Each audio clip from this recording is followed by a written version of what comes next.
So, base case ulit.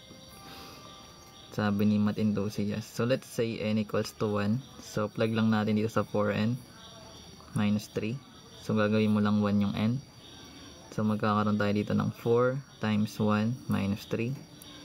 That is 4 minus 3, which is equals to 1. So, ibig sabihin yung first term mo, that is 1. Tama naman. Check mo siya dito sa right side. So, meron kang n, tapos 2n minus 1. Palitan mo lang ng 1 yung n. So, magkakaroon tayo ng 1 times 2 times 1 minus 1. Magkakaroon tayo ng 1. Then, 2 times 1. That is 2. Then, minus 1. So, copy lang natin yung 1 ulit. And yung 2 minus 1, that is 1. Then, yung 1 times 1, that is 1. Ibig sabihin, tama ulit siya dito. First term mo is 1. So, ngayon, next natin, yung n gagawin natin k. So, from the given, meron tayong 1 plus 5 plus 9 plus yung tatlong dot plus yung 4. Meron tayong n, gagawin natin k. Then, minus 3 equals, meron tayong n, gagawin natin k. Meron tayong 2, meron tayong n, gagawin natin k minus 1. Then after that, magkakaroon tayo ng k plus 1. So bali ko kopyahin mo lang ulit to. Then mag-add ka na ng k plus 1.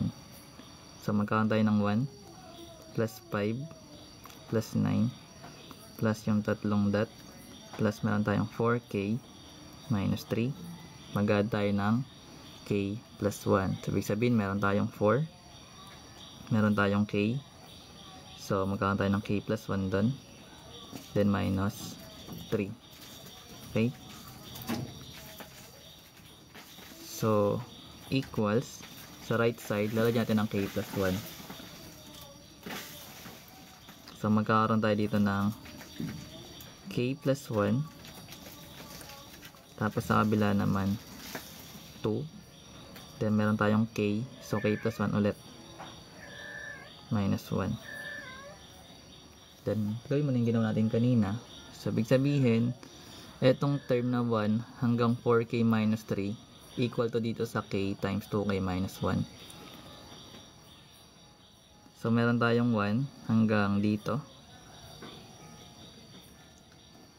Papalitan natin to ng k times 2k minus 1. Based dito siya, na? Kasi equal naman to hanggang dito. Then, meron tayong plus yung 4 times yung k plus 1 minus 3. So, solve na natin to. So, expand lang. So, yung k times 2k, that is 2k squared. Then, yung k times negative 1, that is negative k. Then, plus 4 times k, that is 4k. Then 4 times 1, that is 4, minus 3. Then combine like terms, meron tayong 2k squared, copy lang. Then yung negative k plus 4k, that is positive 3k. And yung 4 minus 3, that is positive 1. So ito yung left side natin. Then balik tayo sa right side. So big sabihin, copy lang natin tong k plus 1.